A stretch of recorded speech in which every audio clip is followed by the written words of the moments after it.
Hi friends, అందరూ ఎలా ఉన్నారు? మీరు ఒక్కసారి ఊహించుకోండి, మీరు అడుగు పెడుతుంది భూమి అడుగు భాగంలో ఉన్న ఒక రహస్య ప్రపంచంలోకి. ఇక్కడ గాల్లో ఒక విచిత్రమైన గీతం వినిపిస్తుంది. మంత్రాల శబ్దం, పాముల సవ్వళ్ళు, రత్నాలతో మెరిసే గోడలు, బంగారు కాంతితో నిన్న రాజభవనాలు. ఈ చీకటి ప్రపంచం అనుకున్నది ఒక అమర సామ్రాజ్యం, అదే నాగలోకం. పాతాళంలోని 7 లోకాల్లో ఇదొక లోకం చెప్తూ ఉంటారు. అక్కడ ఉండే వాళ్ళు సాధారణ జీవులు కాదు, దైవిక శక్తి కలిగిన నాగరాజులు. వాసుకి, శేష్నాగ్, తక్షకుడు, కాళియ, వీరందరూ మన పురాణాల్లో ప్రసిద్ధి చెందిన నాగరాజులు. పురాణాలు చెప్తున్న ప్రకారం నాగలోకంలో భోగవతి నగరం అనేది ఉంది. ఆ నగరం బంగారు వర్ణంతో మెరుస్తూ ఉంటుంది.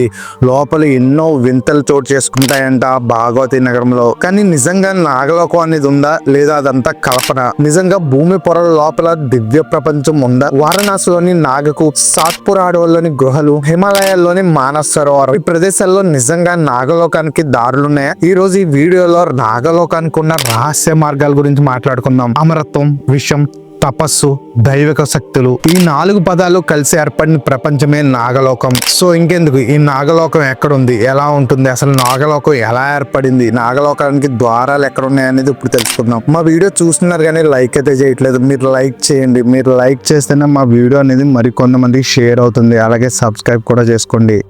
నాగలోకం అంటే ఏమిటి? ఇది నిజంగా ఉందా లేక మన పురాణాల్లో ఒక కల్పిత కథనా? ఈ ప్రశ్న ఎప్పటి నుంచో మన మనసులో తిరుగుతుంది కదా. హిందూ పురాణాల ప్రకారం నాగలోకం అనేది పాతాళంలోని 7 లోకాల్లో ఒకటి.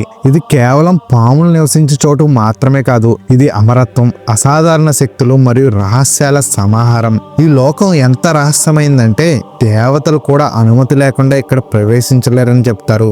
ఊహించండి, బంగారంతో నిర్మించిన గొప్ప రాజభవనాలు, రత్నాలతో పొదిగిన గోడలు స్వయం ప్రకాశంతో మెరుస్తున్నాయి. గృహలు, స్వరంగాలు మాయాశక్తులతో నిండి ఉన్నాయి. గాల్లో తెలియడే సర్పదేవతల స్తుతి గీతాలు, మంత్రాల శబ్దాలు. భాగవతం, మహాభారతం, స్కంద పురాణం లాంటి గ్రంథాల్లో నాగలోకం ఒక అద్భుత సామ్రాజ్యంగా వర్ణించబడింది. ఇక్కడి రాజధాని భోగావతి నగరం బంగారం, వెండి మరియు విలువైన రత్నాలతో అలంకరించబడి పాతాళంలో అత్యంత శోభాయమానంగా కనిపిస్తుందని చెప్తారు. అసలు నాగలోకం ఎలా పుట్టింది? పురాణాల ప్రకారం మహర్షి కశ్యపుడు సృష్టికి మూలమైన ఒక గొప్ప ఋషి. కొన్ని పురాణాల్లో ఇతనికి 21 మంది భార్యలని చెప్తారు. కొన్ని పురాణాల్లో అయితే 13 మంది భార్యలు ఉన్నారని చెప్తారు. అందులో ఒకరు కద్రు. కద్రు నాగవంశానికి జన్మనిచ్చిన తల్లి. సృష్టి ప్రారంభంలో భూమి, ఆకాశం మరియు పాతాళం సృష్టించబడినప్పుడు పాములకు ఒక ప్రత్యేక స్థానం కల్పించబడింది. ఈ స్థానమే నాగలోకం. పాతాళంలోని 7 లోకాల్లో ఒకటిగా పరిగణించబడుతుంది. కద్రు తన కుమారులైన నాగరాజులకు జన్మనిచ్చింది. ఈ నాగరాజుల్లో వాసుకి, శేష్నాగ్, తక్షక, కాళియ వంటి శక్తివంతమైన సర్పాలున్నారు. పురాణ కథనాల ప్రకారం కద్రు తన సంతానం 1000 పాములుగా ఉండాలని కోరుకుంది మరియు ఆమె కోరిక మేరకు ఈ నాగవంశం ఉద్భవించింది. ఈ నాగరాజులు కేవలం సాధారణ పాములు కాదు, వారు దైవిక శక్తులు కలిగిన విశ్వ సమతుల్యతను కాపాడే రక్షకులు కూడా. ఈ నాగలోకం దేవతలకు కూడా అందుబాటులో ఉండదని, కేవలం ప్రత్యేక అనుమతితోనే ఇక్కడ ప్రవేశించగలరని చెప్తారు. ఈ లోకంలోని రాజధాని భోగావతి నగరం వాసుకి అనే నాగరాజు ఆధీనంలో ఉంటుంది. ఈ నగరం పాతాళంలో అత్యంత అద్భుతమైన శోభాయమానమైన ప్రదేశంగా వర్ణించబడింది. ఇక్కడ రాజు వాసుకి. వాసుకి అంటే సాధారణ పాము కాదు, అతను నాగలోకంలోని అత్యంత శక్తివంతమైన రాజు. శివుడి మెడను అలంకరించేటప్పుడు అనుచరుడు అతడు.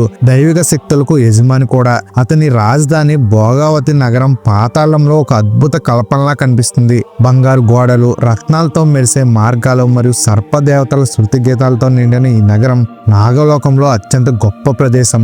వాసుకి సోదరులో శేష్నాగ్, తక్షక, కాళియ లాంటి వాళ్ళు కూడా ఉన్నారు. కానీ వాసుకి వీరందరిలోనూ అగ్రగామి. శేష్నాగ్ గురించి చెప్పాలంటే అతను కేవలం ఒక సర్పం కాదు, విశ్వాన్ని తన 1000 పడగలపై మోసే శక్తివంతమైన దైవం. అతని అనంత నాగుడు అని కూడా పిలుస్తారు. విష్ణువు పాన్పు రూపంలో ప్రసిద్ధి చెందిన శేష్నాగ్ యోగం మరియు తపస్సుకు చిహ్నం. పురాణాల ప్రకారం భూమి గందరగోళంతో నిండిపోయినప్పుడు శేష్నాగ్ బలరాముడిగా అవతరించాడు. శ్రీకృష్ణుడు అన్నయ్యగా భూమి భారాన్ని తగ్గించాడు. అతని 1000 పడగలపై భూమి సమతుల్యంగా ఉందని, విశ్వాన్ని తన చుట్టూల్లో బంధించగలడని నమ్ముతారు. నెక్స్ట్ తక్షకుడు.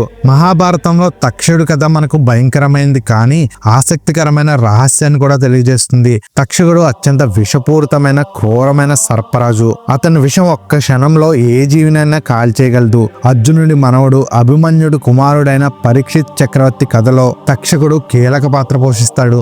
ఒకరోజు వేటాడుతూ దాహంతో బాధపడుతున్న పరీక్షిత్ సమీక మహర్షి ఆశ్రమానికి చేరుకుంటాడు. ఆ మహర్షి ధ్యానంలో మునిగి ఉండడంతో పరీక్షిత్ని గమనించలేదు.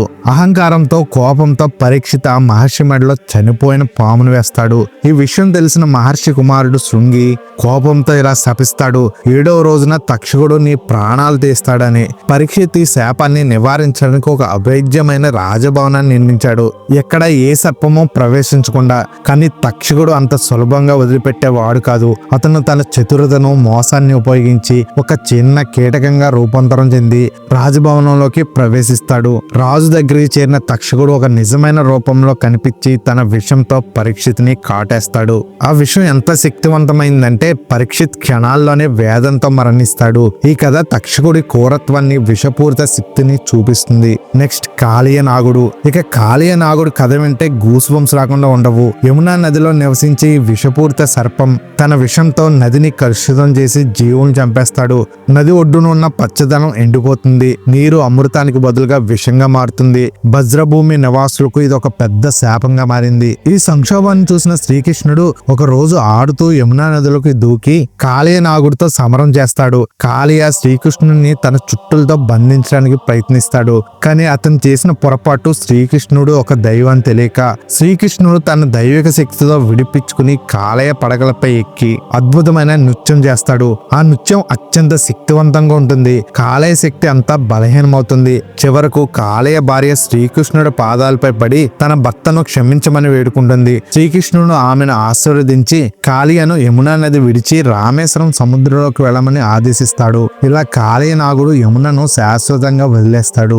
సరే, మెయిన్ టాపిక్ లోకి వద్దాం. నాగలోకానికి దారులు ఎక్కడున్నాయి? పురాణాల ప్రకారం నాగలోకం పాతాళంలోని 7 లోకాల్లో ఒకటి. ఈ లోకం భూమి లోతుల్లో దాగి ఉందని, దీనికి ప్రవేశ ద్వారాలు కొన్ని పవిత్ర రహస్యమైన ప్రదేశాల్లో ఉన్నాయని నమ్ముతారు. ఈ ద్వారాలు సామాన్య మానవులకు కనిపించవు మరియు కొన్ని సందర్భాల్లో తాంత్రికులు, సిద్ధ సాధువులు లేదా దైవిక అనుమతులు ఉన్నవారు మాత్రమే వీటిని చేరుకోగలరని చెప్తారు. ఈ ద్వారాలు భారతదేశంలోని కొన్ని ప్రదేశాలు అంటే హిమాలయాలు, దక్షిణ భారతదేశం మరియు ఇతర మర్మమైన ప్రాంతాల్లో ఉన్నాయని పురాణాలు సూచిస్తున్నాయి. ఇప్పుడు కొన్ని ముఖ్యమైన ద్వారాల గురించి వివరంగా తెలుసుకుందాం. నెంబర్ 1, వారణాసిలోని నాగకూప్. వారణాసి భారతదేశంలోని అత్యంత పవిత్ర నగరాల్లో ఒకటి. నాగలోకానికి ఒక రహస్య ద్వారం ఉందని నమ్మబడే ప్రదేశం ఇది. వారణాసిలోని నవపుర ప్రాంతంలో ఉన్న నాగకూప్ ఒక అత్యంతైన లోతైన బావిది.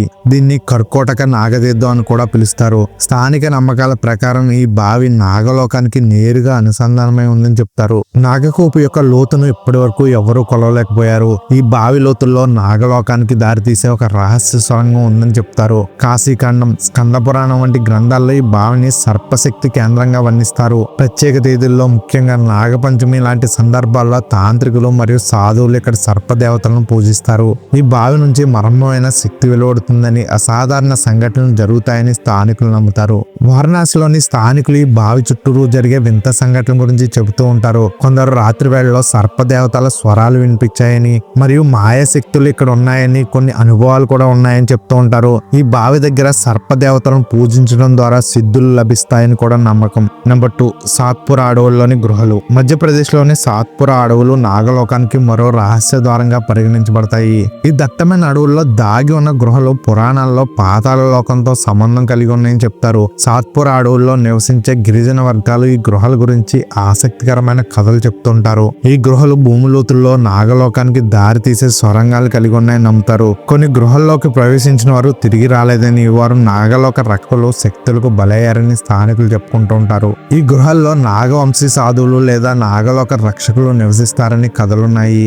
ఈ గృహాల్లోకి ధైర్యంగా వెళ్లిన కొందరు పరిశోధకులు అక్కడ అసాధారణ శక్తులను, రహస్యమైన నీడలను చూసినట్టు భయపడినట్టు చెప్తూ ఉంటారు. ఈ గృహలో నాగలోకానికి ద్వారాలుగా ఉన్నాయని, బయట వ్యక్తులను అనుమతించని దైవిక శక్తులు రక్షిస్తాయని వాళ్ళు నమ్ముతారు. నెంబర్ 3, హిమాలయాల్లోని మానస్ సరోవరం మరియు కైలాస పర్వతం. హిమాలయాల్లోని మానస్ సరోవరం మరియు కైలాస పర్వతం నాగలోక ద్వారాలతో ముడిపడి ఉన్న మరో పవిత్ర ప్రదేశం. ఈ ప్రాంతం ఆధ్యాత్మికతకు శివుడి నివాసంగా పరిగణించబడుతుంది. పురాణ గ్రంథాల్లో మానస్ సరోవరం సమీపంలోని కైలాస పర్వతం కింద నాగలోకానికి దారితీసే ఒక రహస్య మార్గం ఉందని ప్రస్తావించబడింది. ఈ సరస్సు మరియు పర్వతం శివుడు ఆధ్యాత్మిక శక్తి కేంద్రంగా ఉన్నాయని మరియు నాగరాజు వాసుకి శివుడు అనుచరుడు బుద్ధుడిగా ఈ ప్రదేశం సంబంధం కలిగి ఉండడం వల్ల ఇక్కడ నాగలోక దారి ఉందని చెప్తూ ఉంటారు. మానస్ సరోవరం ఒక పవిత్ర సరస్సుగా నాగలోకానికి ద్వారంగా నమ్మబడుతుంది. ఈ ప్రాంతంలో జ్ఞానం చేసే సాధువులు యోగులు ఈ సరస్సు చుట్టూరు మర్మమైన శక్తులు అనుభవించినట్టు చెప్తుంటారు. కొందరు ఈ సరస్సు లోతుల్లో సర్పదేవతల ఉనికిని గుర్తించినట్టు కథలు చెప్పుకుంటూ ఉంటారు. దక్షిణ భారతదేశంలోని ఇతర ప్రదేశాలు. దక్షిణ భారతదేశంలో కూడా నాగలోక ద్వారాల గురించి కథలున్నాయి. కేరళ, తమిళనాడు మరియు ఆంధ్రప్రదేశ్ లోని కొన్ని పవిత్ర ఆలయాలు గృహలు నాగలోకంతో సంబంధం కలిగి ఉన్నాయని చెప్తారు. కేరళలోని మన్నరసాల నాగ ఆలయం వంటి ప్రదేశాలు సర్పదేవతలకు అంకితమైనవి. ఈ ఆలయాలు నాగలోకంతో సంబంధం కలిగి ఉన్నాయని, ఇక్కడ నాగదేవతలను పూజించడం ద్వారా దైవిక శక్తులు సిద్ధులు పొందవచ్చని నమ్ముతారు. తమిళనాడులోని కొన్ని పురాతన గృహలు పవిత్ర ప్రదేశాలు నాగలోక ద్వారాలుగా పరిగణించబడతాయి. తమిళనాడులోని కొన్ని పురాతన గృహలు పవిత్ర ప్రదేశాలు నాగలోక ద్వారాలుగా పరిగణించబడతాయి. స్థానిక కథనాల ప్రకారం ఈ గృహాల్లో తాంత్రిక సాధనాలు చేసే సాధువులు నాగలోక శక్తులను అనుభవించినట్టు చెప్తారు. నాగలోక ద్వారాలు నిజంగా ఉన్నాయా, కల్పితమా? నాగలోక ద్వారాలు నిజంగా ఉన్నాయా లేక ఇవి కేవలం పురాణ కథల్లోని ఊహాజనిత కల్పనలా? ఈ ప్రశ్న ఎప్పటికీ ఒక మిస్టరీలా ఉంది. వారణాసిలోని నాగగూప్, సాత్పుర గృహలు, మానస్ సరోవరం వంటి ప్రదేశాల చుట్టూరు జరిగే అసాధారణ సంఘటనలు, స్థానిక నమ్మకాలు మరియు పురాణ గంధాలు ఈ ద్వారాలను ఒక రహస్యంగా మార్చాయి. ఈ ప్రదేశాలు కేవలం భౌతిక స్థలంగా మాత్రమే కాకుండా ఆధ్యాత్మిక శక్తి కేంద్రాలుగా, సర్పదేవతలతో సంబంధం కలిగిన పవిత్ర ప్రాంతాలుగా పరిగణించబడ్డాయి. ఫ్రెండ్స్, నాగలోకం కేవలం ఒక పురాణం కాదు, అది మన ఆధ్యాత్మికతతో దాగిన ఒక మర్మమైన ప్రతీక. అది భూమి లోతుల్లో ఉన్న దాని అర్థం మనసుల లోతుల్లో ఉంటుంది. ప్రతి నాగకథ వెనుక ఒక రహస్యం ఉంది. అది మనకు శక్తి అంటే భయం కాదు, జ్ఞానం నేర్పుతుంది. వారణాసిలోని నాగకూప్ నుండి హిమాలయాల మానస సరోవరం వరకు, సాత్పుర అడవుల నుండి కేరళ ఆలయాల వరకు ప్రతి ప్రదేశం నాగలోకానికి ఒక నీడలా కనిపిస్తుంది. ఇది నిజమా కల్పితమా అనేది ఎవరూ ఖచ్చితంగా చెప్పలేరు. కానీ ఒక విషయం మాత్రం స్పష్టం, ఈ కథలో మన సంస్కృతికి ప్రాణం. కాబట్టి ఫ్రెండ్స్, మీరేమనుకుంటున్నారు? నాగలోకం నిజంగానే భూమి లోతుల్లో ఉందా లేక అది మన పురాణ ఊహల్లో పుట్టిన ఆధ్యాత్మిక చిహ్నమా? మీ అభిప్రాయాన్ని కామెంట్ చేయండి. ఈ వీడియో నచ్చితే లైక్ చేయండి, మీ ఫ్రెండ్స్ తో షేర్ చేయండి. ఇంకా ఇలాంటి రహస్య ప్రపంచాల కథల కోసం మా యూట్యూబ్ ఛానల్ ని సబ్స్క్రైబ్ చేసుకోండి. మళ్ళీ ఒక కొత్త రహస్యంతో కలుద్దాం.